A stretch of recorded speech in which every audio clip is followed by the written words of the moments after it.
The epidemic of sweet epidemic of diabetes.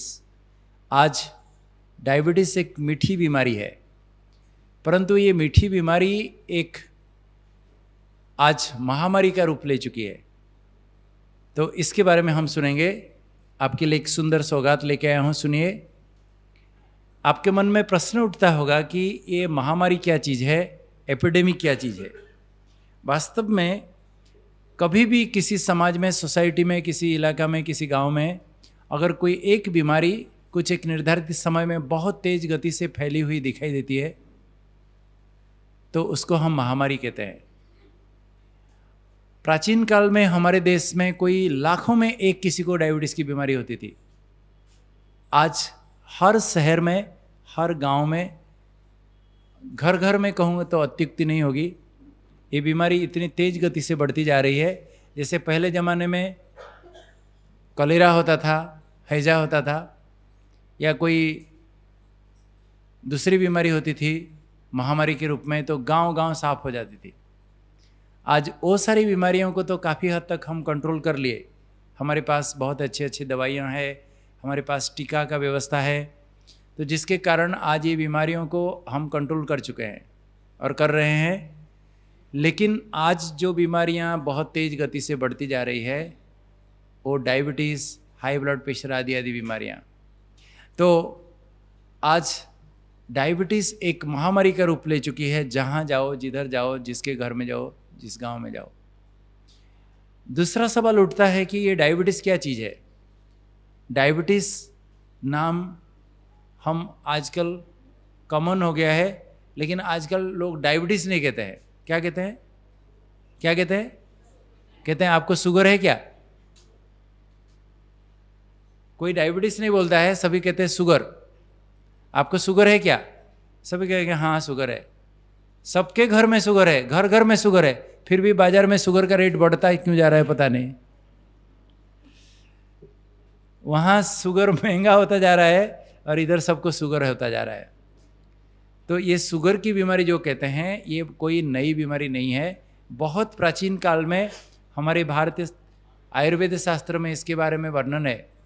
हमारे आयुर्वेद में लिखा है, डायबिटीज़ को मधुमेह नाम से हम जानते थे हमारे देश में, कि अगर कोई व्यक्ति जब पेशाब करता है वो अगर मधु मना हनी जैसा मीठा हो जाता है, शहद अगर मीठा हो जाता है, मेह मना यूरिन, हमारे पेशाब, हमारा यूरिन अगर महू जैसा मीठा हो जाता है, तब हम कहते हैं इसको मधुमेह की बीमारी हो गई।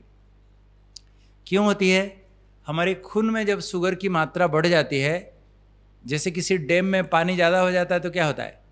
छलकता है, ओवरफ्लो हो जाता है।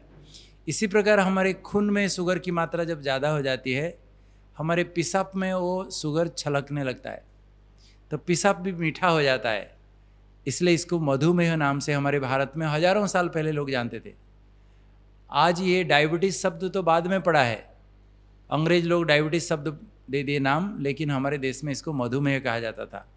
तो इसमें खून में शुगर की मात्रा बहुत बढ़ जाती है, पेशाब में छलकने लगती है। तो डायबिटीज़ आज वास्तव में जो इतनी बीमारियां बढ़ रही है चारों तरफ आप देख रहे हो, ये वास्तव में एक असंक्रामक रोग है। एक दूसरे को जो फैलने वाली बीमारी है उसको इन्फेक्शियस डिजीज कहते हैं। जो महामारी के रूप में पहले फैलती थी तो गांव गांव साफ हो जाता था, लोग मर जाते थे, प्लेग होता था, हैजा होता था, मर जाते थे। लेकिन आज वो बीमारियां नहीं है, वो बीमारियां काफ़ी कम हो गई है। लेकिन आज ये डायबिटीज़, हाई ब्लड प्रेशर, ये बीमारियां खूब तेज़ गति से बढ़ती जा रही है।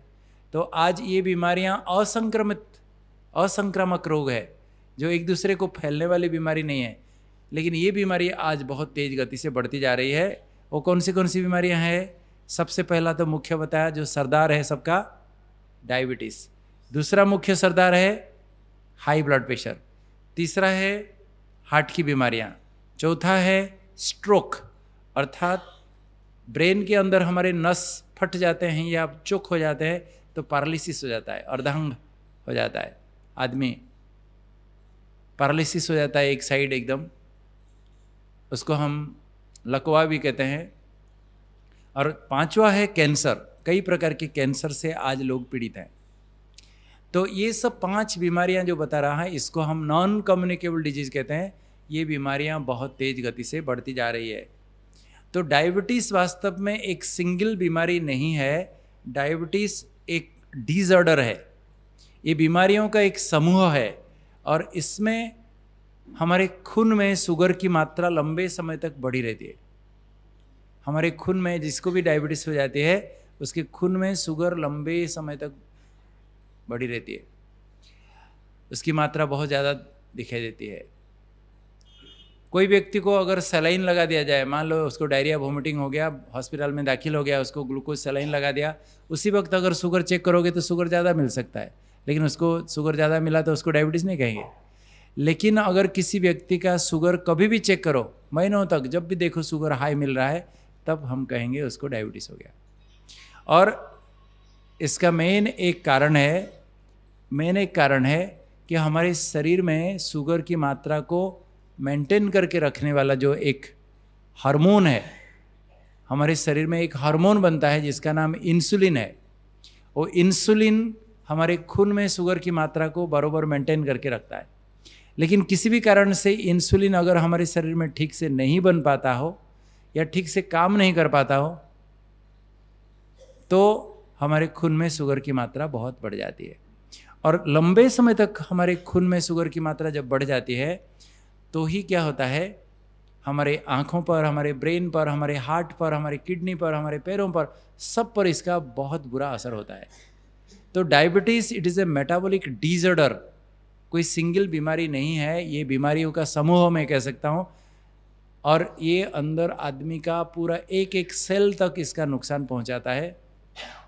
जैसे किसी व्यक्ति को कोई दूसरी बीमारी होती है तो एक सिंपल एक अंग पर उसका असर होता है।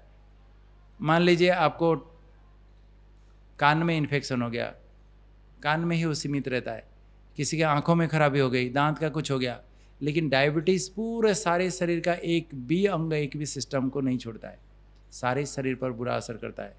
और जो इंसुलिन बता रहा था, हमारे शरीर में, हमारे पेट के पीछे साइड में एक ग्रंथि है। आप जो पेट देख रहे हो, ये लीवर है, ये पाकस्थली है, इसके पीछे एक ग्रंथि है, इसका नाम अग्नाशय है, पेनक्रियास है। इससे ही इंसुलिन बनता है। देखिए ये भुट्टा आकार का एक जो चित्र आप देख रहे हो, ये पेट के अंदर एक ग्रंथि है, इसका नाम अग्नाशय कहते हैं हिंदी में, इसको हम अंग्रेजी में पेनक्रियास कहते हैं। इससे ही इंसुलिन बनता है। ये कहाँ रहता है ये अग्नाशय? जैसे आपका हार्ट कहाँ है मैं पूछूंगा तो आप क्या बताएंगे? तुरंत हाथ ऐसे चला जाता है छाती में, यहाँ है। लेकिन ये चमड़ी के ऊपर है क्या? अंदर है, छाती के अंदर है। इसी प्रकार हमारे पेट के अंदर, हमारे अंतरनली के पीछे साइड में, पृष्ठभाग में ये ग्रंथि पेनक्रियास है। लेकिन आपको दिखाने के लिए कहाँ रहता है मैं ऊपर से दिखाया, नाभि के ऊपर, जिसको एक्सरसाइज करते समय आपको मैं समझाऊंगा कि यहाँ कैसे हम एक्सरसाइज करते समय यहाँ हम थपकी देते हैं तो पेनक्रियास एक्टिवेट होता है, तो फिर इंसुलिन बनने में मदद करता है। तो एक्सरसाइज करने, जैसे मंडूकासन करते हैं पेनक्रियास को एक्टिवेट करने के लिए, मैं आपको एक एक्सरसाइज सिखाऊंगा, इसलिए पेनक्रियास कहाँ है मैं आपको दिखाया। अब ये पेनक्रियास से कैसे इंसुलिन बनता है देखिए, जब भी हम कुछ खाते हैं तुरंत ही हमारे पेट से इंसुलिन बनना शुरू हो जाता है। और ये दोनों हमारे वास्तव में जो खाना खाते हैं वो हमारे पेट में, जैसे मिक्सी में कोई भी चीज़ डालो, जैसे बटन दबाओ घर्र करके एकदम सिंप्लीफाई हो जाता है। हम जो भी सारा दिन खाते हैं वो सारा पेट के अंदर एक मिक्सी जैसा काम करता है, पेट के अंदर चर्निंग हो जाता है और विखंडित होकर वो शुगर बनता है। और वो शुगर वास्तव में हमें ऊर्जा देता है। शुगर जैसे किसी गाड़ी में पेट्रोल डालते हो तो गाड़ी चलने के लिए उसको शक्ति मिलती है पेट्रोल से, तो ही तो गाड़ी चलती है। इसी प्रकार हमारी जो शरीर रूपी गाड़ी है, जो सारा दिन हम चलते भागते दौड़ते खाते पीते हैं, सब जो खेलकूद करते हैं, जो भी एक्टिविटीज़ करते हैं, फिजिकल एक्टिविटीज़, कहाँ से शक्ति मिलेगी? तो जो भी हम खाते हैं उससे वो ग्लूकोज बन जाता है, शुगर बन जाता है और हमारे खून में जाके घुल जाता है। और खून के जरिए से सारे शरीर में एक एक जीवकोश के अंदर वो पहुंच के हमें वो शक्ति देता है। लेकिन वो ग्लूकोज अपने आप नहीं पहुंच पाता है हर जगह पर, इसलिए इंसुलिन उसको मदद करता है। तो जैसे हम कुछ भोजन खाते हैं, पेट में जैसे वो ग्लूकोज बनता है और खून में जाता है, साथ साथ हमारे पेनक्रियास से, हमारे अंतर्नली के पीछे जो पेनक्रियास है वहाँ से इंसुलिन बनता है और इंसुलिन भी हमारी रक्त नली में जाता है। तो अब दोनों हमारे खून की नली में जाके इंसुलिन और शुगर को दूर दूर तक सेल तक पहुंचाने में मदद करता है। और ये इंसुलिन क्या करता है, वास्तव में इंसुलिन एक चाबी जैसी है, एक चाबी जैसी है। हमारे एक एक जीवकोश जहाँ ग्लूकोज जाके हमें ऊर्जा देता है, हमें ताकत, मदद मिलता है हम मेहनत करने के लिए, काम करने के लिए, इसी प्रकार ये इंसुलिन भी ये दरवाज़ा को खोलता है, हमारे सेल का दरवाज़ा को खोलता है ताकि अंदर ये ग्लूकोज अंदर जा सके। तो इसलिए नॉर्मल व्यक्ति का क्या होता है, वो इंसुलिन जाके ये सेल के अंदर का दरवाज़ा को चाबी जैसा काम करता है, दरवाज़ा खुलता है तो ग्लूकोज अंदर जाता है। वो कैसे जाता है, आपको एक छोटा सा वीडियो दिखाता हूँ, इसमें देखने से आपको पता चल जाएगा। निकल रहा है, पेट के अंदर भोजन गया, इधर अंदर जाके यहाँ हमारे पाकस्थली है, वहाँ ये सब विखंडित हो जाता है, जो भी भोजन खाद्य पदार्थ है, और उसमें ग्लूकोज बनता है। ग्लूकोज बन गया, फिर जैसे हम भोजन खाते हैं, हमारे पाकस्थली के पीछे साइड में जो लाल हिस्सा देख रहे हो, ये अग्नाशय है, यहाँ से फिर तुरंत इंसुलिन बनना शुरू हो जाता है। अब ये दोनों ही क्या करते हैं, अभी आपके शुगर या ग्लूकोज और इंसुलिन अभी दोनों देखो कहाँ जाते हैं, ये दोनों रक्त नली में जाएंगे और रक्त नली से फिर इंसुलिन हमारे सेल का एक एक सेल का दरवाजा को खोलता है, चाबी जैसा। देखा, देखो रास्ता खुल गया, अंदर ग्लूकोज घुस रहा है, देखो इंसुलिन आया, चाबी जैसा लगा दिया, खुल गया रास्ता, ये अंदर जा रहा है। लेकिन ये ग्लूकोज अंदर जाके फिर हमें शक्ति देता है। लेकिन मान लीजिए किसी को डायबिटीज़ हो गया, तो देखो अभी क्या होगा। देखो ग्लूकोज और इंसुलिन दोनों खून में है, इंसुलिन आया और दरवाजा खोल नहीं पाया, इंसुलिन आया, दरवाजा खोल नहीं पाया, इसको इंसुलिन रेजिस्टेंस कहते हैं। तो ग्लूकोज अंदर जा नहीं पा रहा है, तो खून में ग्लूकोज की मात्रा बढ़ जाती है। सभी को समझ में आया? सबको समझ में आया? तो इंसुलिन एक चाबी की तरह काम करता है। इंसुलिन वास्तव में एक चाबी जो हमारे एक एक जीवकोश के अंदर शुगर को पहुंचाने में मदद करता है। तो डायबिटीज़ वास्तव में जिसको हो जाता है, खून में शुगर की मात्रा बहुत बढ़ जाती है। फिर जब खून में ज़्यादा बढ़ जाती है, हमारे किडनी जो है एक फिल्टर की तरह पेट के अंदर है, जो खून को फिल्टर करता है और हमारे शरीर के अनावश्यक चीज़ें पेशाब के जरिए से छोड़ता है। लेकिन जब किसी का शुगर खून में ज़्यादा हो जाता है, वो छलनी से छलक के फिर पेशाब में हमारा शुगर छलकने लगता है। तो डायबिटीज़ में वास्तव में इंसुलिन बहुत इम्पोर्टेंट उसका रोल है। ये एक चाबी की तरह काम करता है और शुगर को दूर दूर तक हमारे एक एक ऑर्गन में, एक एक सेल के अंदर प्रवेश करने में मदद करता है। और सारा दिन हम कितना भी कुछ खाएं, हमारे शुगर की मात्रा को ज़्यादा बढ़ने नहीं देता है। आप 2 दिन तक खाना भी नहीं खाओ तो भी आपका शुगर बहुत कम नहीं होगा, 70 रहता है। और बहुत ज़्यादा कितना भी कुछ खा जाओ, 140 के ऊपर नहीं जाता है नॉर्मल व्यक्ति का। आप कुछ भी खाते हो, डायबिटीज जिसको हो गया, उसकी शुगर की मात्रा बढ़ जाती है। लेकिन एक नॉर्मल व्यक्ति 1 किलो भी गुलाब जामुन खा जाए, आप सुनेंगे तो हैरान होंगे। हमारे भारतवर्ष में खाली त्यौहार को आने दो, देखना लोग कंपटीशन करेंगे कौन कितना किलो खा सकता है, कौन कितना पेड़ा खा सकता है, कौन कितना जलेबी खा सकता है, कंपटीशन लगाते हैं। तो 1 किलो भी अगर रसगुल्ला गुलाब जामुन खा जाओ, आपका शुगर 140 से ऊपर जाएगा नहीं। नॉर्मल व्यक्ति, आपके लिए नहीं कह रहा हूँ, आपको अगर डायबिटीज़ है 1 किलो गुलाब जामुन खा लिया तो सीधा 1000 हो जाएगा कि 800 हो जाएगा शुगर। लेकिन जिसके अंदर इंसुलिन ठीक से बन रहा है, ठीक से काम कर रहा है, वो कुछ भी खा जाए 140 के ऊपर नहीं जाएगा। बॉडी में ये एक परफेक्ट बैलेंस बना के रखा गया है, क्योंकि शुगर हमारे शरीर में कॉन्टीन्यूसली चाहिए, कॉन्स्टेंटली चाहिए। आपके ब्रेन को, हमारे ब्रेन को अगर 1 मिनट के लिए भी शुगर नहीं मिलेगा तो हम सभी बेहोश हो जाएंगे यहाँ, 1 मिनट के लिए भी। तो बॉडी एक मशीन है जो कंटिन्यूअसली काम कर रहा है। देखिए, आप सोते वक्त भी आपका दिल धड़क रहा है, धड़क धड़क धड़क धड़क धड़क धड़क, ट्रेन गाड़ी की तरह। आपका फेफड़े चल रहे हैं, सांस ले रहे हो, आप सोते समय भी सांस ले रहे हो, बंद होता है? तो हमारे देखो शरीर रूपी मशीन आप सोते समय भी चल रहा है, तो इसको कंटिन्यूअसली शक्ति चाहिए, कहाँ से मिलेगी?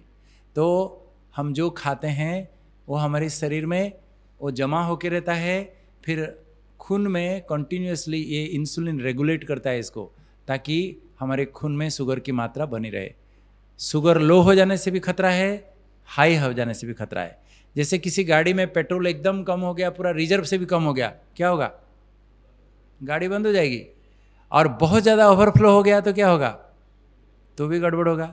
तो इसलिए शरीर में इसको बैलेंस रखने के लिए इंसुलिन का बहुत बड़ा एक अवदान है। आज भारतवर्ष में ये बीमारी, और ख़ास सारी दुनिया में भी, मैं कह रहा हूँ सारी दुनिया में भी ये बीमारी बहुत तेज़ गति से बढ़ रही है, और ख़ास भारत पे तो बहुत ज़्यादा। सारी दुनिया में आज 38.5 करोड़ लोगों को डायबिटीज़ हो गया है, 38.5 करोड़। और एक साल में, हर साल में 1 करोड़ उसमें ऐड होते जा रहे हैं, तो आप सोचिएगा जिस गति से ये बीमारी बढ़ती जा रही है, साइंटिस्ट अंदाज़ा लगा रहे हैं 2035 तक सारे वर्ल्ड में लगभग 60 करोड़ लोगों को डायबिटीज़ हो जाएगा, 60 करोड़ लोगों को। तो सोचिए ये कितनी बड़ी महामारी है। और आज जो 38.5 करोड़ के लोग हैं डायबिटीज़ के, जिनको पता है, उनमें से 46 माना आधे लोगों को पता ही नहीं था कि उनको डायबिटीज़ है, पता ही नहीं कि उनको डायबिटीज़ है, क्योंकि एक साइलेंट बीमारी है, एक खामोश जानलेवा बीमारी है। और लंबे समय तक ये बीमारी की कोई निशानी नहीं होती है, कुछ नहीं होता है, तो लोग अनडायग्नोज्ड होकर रहते हैं, लोगों को पता ही नहीं चलता है। कभी कोई एक्सीडेंट हो गया, कोई सर्जरी करानी है, कुछ ऐसे बुखार हो गया, कोई बीमारी हो गई, जाके खून जब चेक करते हैं शुगर, अचानक डॉक्टर ने चेक किया तो देखा तो एकदम 300 शुगर, 250 शुगर, नहीं तो उनको पता ही नहीं, कोई निशानी नहीं है। इसलिए इसको साइलेंट किलर कहा जाता है, खामोश जानलेवा बीमारी कहा जाता है, जिसके कारण बहुत लंबे समय तक शुगर जब बढ़ा रहता है शरीर में, बहुत नुकसान करता है, बहुत नुकसान करता है। और आज डायबिटीज़ कई प्रकार के होते हैं, लेकिन जो मुख्य रूप में आज घर घर में फैल रही है वो बीमारी है टाइप 2 की बीमारी है, दूसरा प्रकार की डायबिटीज़ बीमारी है। लेकिन एक टाइप 1 बीमारी है जो वास्तव में ट्रू डायबिटीज़ है। पहले ज़माने में टाइप 1 की डायबिटीज़ किसी को होती थी तो वो तो 100% उसका मौत हो जाता था, 100%।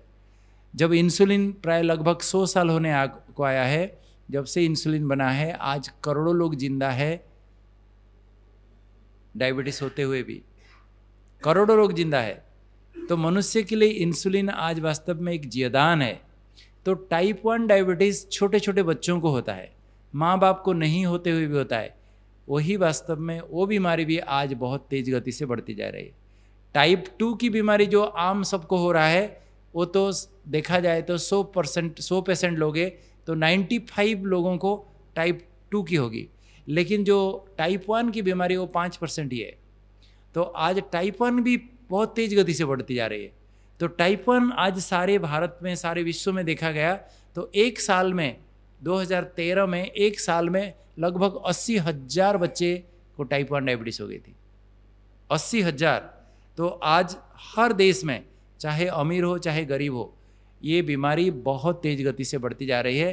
पहले तो कहते थे कि ये अमीरों की बीमारी है, एक राज रोग है, जो संभ्रांत परिवार के हैं उनको ही ये बीमारी होती है। लेकिन आज धनी हो या निर्धन हो, अमीर हो या गरीब हो, हर एक को ये बीमारी आ रही है और ये एक महामारी का रूप ले चुकी है। पहली बार ही ये देखा जा रहा है, पहली बार ही, जैसे कुछ समय के पहले एक आतंक फैल गया था, ये एड्स की बीमारी। एड्स की बीमारी के लिए सरकार क्या क्या नहीं किया, कितना एडवर्टाइजमेंट कितना किया, लेकिन आज डायबिटीज़ के कारण जितने मौत हो रहा है, जितने लोग इससे आक्रांत हो रहे हैं, एड्स से उसका आधे भी नहीं। तो पहली बार ही, सबसे पहली बार, फॉर द फर्स्ट टाइम, एक नॉन इन्फेक्शियस, एक असंक्रामक रोग बीमारी होते हुए भी देखा जा रहा है कि ये एड्स से भी ज़्यादा खतरा है और तेज़ गति से बढ़ती जा रही है। तो देखा जाए आज इस शताब्दी का सबसे सीरियस बीमारी वास्तव में डायबिटीज़ है। और हमारे भारतवर्ष में 1995 में सिर्फ 1.5 करोड़ लोगों को डायबिटीज था, 15 मिलियन को था। और अब देखिए 98 में 2.5 करोड़ हो गया, 2010 में 5 करोड़ हो गया, और अभी तो 5.5 करोड़ हो चुका है, 5.5 करोड़। तो जिस प्रकार ये बीमारी बढ़ रही है दिन प्रतिदिन, दिन दुगुना रात चौगुना कहते हैं, हमारे देश में जो बढ़ रही है, इस ग्राफ से भी आपको अच्छी तरह से समझ में आएगा। देखिए 70s में, 1970s में ये बीमारी हमारे देश में 100 में से 1 को था, लेकिन आज ये बीमारी बढ़ते बढ़ते बढ़ते बढ़ते आज अभी 30%, 35% तक भी पहुंच चुका है। तो ये बीमारी खाली अगर फैले तो कोई बात नहीं, लेकिन इस बीमारी से कितने लोग मर रहे हैं आप सोच के हैरान होंगे। नीमच की जनसंख्या कितनी है? 1 लाख ही है, 1.5 लाख होगा, लेकिन हमारे भारतवर्ष में एक साल में 10 लाख लोगों का मौत हो रहा है सिर्फ डायबिटीज में। एक बीमारी के लिए मौत हो रहा है 10 लाख लोगों का। माना नीमच जैसे 6-7 शहर एक साल में ही खत्म। सारे इंडिया में है, सारे वर्ल्ड की बात नहीं, सारे वर्ल्ड में तो आधे करोड़ लोग मर रहे हैं। तो भारत में हर साल लगभग 10 लाख लोगों के मौत हो रहे हैं। और सबसे बड़ी बात है, भारत में सारे वर्ल्ड में डायबिटीज़ के कारण इतने लोग अपंग हो रहे हैं, उनके पैर काट दिया जा रहा है। हर आधे मिनट भी नहीं, 20 सेकंड में दुनिया में किसी न किसी कोने में, किसी न किसी शहर में, किसी न किसी हॉस्पिटल में, किसी न किसी एक डायबिटीज़ पेशेंट का पाँव काट दिया जा रहा है। हर 20 सेकंड में एक मरीज का पाँव काट दिया जा रहा है। आज से लगभग 15 साल पहले मेरे एक अंकल हैं, अभी नहीं है वो, मैं अपने होम टाउन में गया था माउंट आबू से, मैं देखा उनको, तो उनके एकदम वो पतले दुबले हो गए थे। 20 साल पहले की बात है, पतले दुबले हो गए थे। तो उनको मैं देखा, पूछा कि क्या हुआ अंकल जी? उन्होंने कहा कि मुझे तो बहुत कमजोरी लग रही है, पता नहीं मुझे ये 2-3 महीने में 10 किलो वजन घट गया। मैं समझ गया तुरंत। उनको लेके एक लेबोरेटरी में जब चेक कराया तो उनका शुगर 350 करीब। और उनको मैं नेक्स्ट डे, मुझे माउंट आबू लौटना था, इसलिए मैं एक डिस्ट्रिक्ट हेडक्वार्टर हॉस्पिटल में गया। मैं एक फिजिशियन को कहा, ये मेरे अंकल जी हैं, इनको डायबिटीज़ हो गया है, आप थोड़ा संभालेंगे? तो उन्होंने कहा आप जाओ निश्चिंत हो गए। मैं मेरा परिचय दिया। माउंट आबू लौटने के बाद 7 दिन के बाद मुझे मैसेज मिलता है, उनको एक मेडिकल कॉलेज में ट्रांसफ़र कर दिए गए। तो मैं पूछा क्यों भाई, क्यों ट्रांसफ़र किए? तो उत्तर मिला कि उनके पाँव में एक घाव हो गया था, घाव नहीं भर रहा था, और उनका शुगर भी कंट्रोल नहीं हुआ, इसलिए मेडिकल कॉलेज में ले गए। मैं सोचा मेडिकल कॉलेज में तो ठीक हो जाएंगे, परंतु 7 दिन के बाद मैसेज आता है उनके पैर एक काट दिया गया। मुझे सबसे बड़ा शॉक लगा, मतलब मेरे अंकल जी के पैर कट गया, मैं कितने लोगों को मैं ठीक कर रहा हूँ। फिर 15 दिन के बाद मैसेज आता है उनका देहांत हो गया, डेथ हो गया। मैं पूछा क्यों?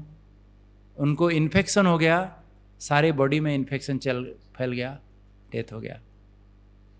आज से 10 साल पहले मेरे एक कजिन है, वो भी मेरे से 10 साल छोटा, उनका दोनों किडनी फेल हो गया, उसका भी डेथ हो गया। तो जब एक मेडिकल, एक डॉक्टर फैमिली में अगर ऐसा हो सकता है, दुनिया में हमारे देश में कितने लोग हैं, कितने के घर में मेडिकली पढ़े लिखे लोग होंगे, सोचिए। तो हमारे देश का क्या हालत होता होगा, सोचिए। इसलिए मेरे मन में एक विचार आया कि लोगों को बहुत छोटी छोटी बातें पता नहीं होती है, जिसके कारण अकाल मृत्यु का शिकार हो जा रहे हैं। इसलिए पिछले 5 साल से इंटरनेशनल डायबिटीज़ फेडरेशन का कहना है कि हम सभी मिलजुल के कुछ करें और लोगों को एजुकेट करें, लोगों को सिखाएं, उनकी जीवन शैली को सुधारें, क्या खाएं क्या ना खाएं, क्या देखभाल करें, कैसे करें, ताकि ये बीमारी के कॉम्प्लिकेशन से लोग बचें। बीमारी हो जाना कोई बड़ी बात नहीं है, लेकिन इस बीमारी अगर हम चाहें तो सारा जीवन हमें कुछ भी नहीं होगी। लेकिन ये बीमारी अगर एक बार हो गई, अगर इस बीमारी के साथ कैसे जीना है आप नहीं जानते हो, तो आए दिन कॉम्प्लिकेशंस होके कितने लोग अंधे होते जा रहे हैं। दुनिया में सबसे बड़ा एक मुख्य कारण है अंधा होने का डायबिटीज़। कितने लोगों का मौत हो रहा है, पैरालिसिस हो रहा है, स्ट्रोक हो रहा है, हार्ट अटैक हो रहा है। हार्ट अटैक होने का सबसे मुख्य कारण डायबिटीज़ है। 80% लोगों को हार्ट अटैक हो जाता है डायबिटीज़ मरीजों का। और ये बीमारी एक बार किसी को हो जाती है तो it leads to premature death. जैसे मैं बताया, मेरे अंकल जी, मेरे कजिन ब्रदर का, दोनों का अकाल मृत्यु हो गया 40-45 साल की उम्र में ही। इसी प्रकार आज दुनिया में न जाने कितने लोगों के मौत हो रहा है। तो ये अकाल मृत्यु से हम बचा सकते हैं, परंतु ये बीमारी, इसको हम कंट्रोल कर सकते हैं। ये बीमारी एक जिन की तरह है। जैसे किसी जिन अगर किसी घर में जाता है तो कहता है मुझे कुछ काम दो, नहीं तो खा जाऊंगा, मुझे कुछ काम दो, खा जाऊंगा। कि डायबिटीज भी एक भूत है, लेकिन राजा विक्रमादित्य की तरह अगर इस भूत को आप अपने बस में रखोगे, सारे जीवन आपकी सेवा करेगी, नहीं तो खा जाएगी। इसलिए मैं आपको वो जीवन जीने की कला सिखाने आया हूँ, ताकि आप इस बीमारी के साथ कैसे एक सुंदर जीवन जिएं, ताकि आपका भी ऐसा पैर ना कटे, आप भी ऐसे अंधे मत हो जाइए, आपका भी हार्ट अटैक ना हो, आप भी अकाल मृत्यु का शिकार ना हो। एक लंबा जीवन जी के जीवन का आनंद लो। डायबिटीज़ एक प्रिवेंटेबल डिजॉर्डर है। डायबिटीज़ के सारे कॉम्प्लिकेशंस को हम रोक सकते हैं, सारे कॉम्प्लिकेशंस को रोक सकते हैं। अगर नहीं भी रोक सकते हैं तो उसको पोस्टपोन कर सकते हैं। जो कल होने वाला है वो कॉम्प्लिकेशंस 20 साल के 30 साल के बाद होगा, देखा जाएगा। तब तक नई दवाइयाँ आ जाएगी, नई टेक्नोलॉजी आ जाएगी, क्या क्या आ जाएगी।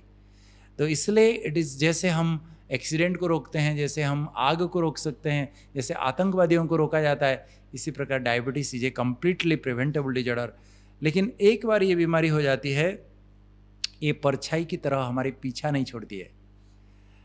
लेकिन किसी व्यक्ति के अगर चारों तरफ अगर रोशनी जला दिया जाए, लगा दिया जाए, क्या होगा? उसकी परछाई गायब। लेकिन जैसे वो रोशनी हटा दिया जाएगा, फिर परछाई आ जाएगी। इसी प्रकार मेरे भाई और बहनों, आप सभी को मैं वो प्रकाश देने आया हूँ जो चारों तरफ आप प्रज्वलित करके रखेंगे तो आपको ऐसा महसूस होगा जो डायबिटीज़ मेरा तो खत्म ही हो गया। लेकिन फिर से अगर जैसे फिर अपने जीवन शैली को बिगाड़ेंगे, फिर जंक फूड खाने लगेंगे, फिर आलसू जीवन, फिर जो मर्जी सो करने लगेंगे, जो गलतियां हम कर रहे हैं, जिसके कारण हमको ये बीमारी हो गई, फिर से बीमारी उभर आएगी।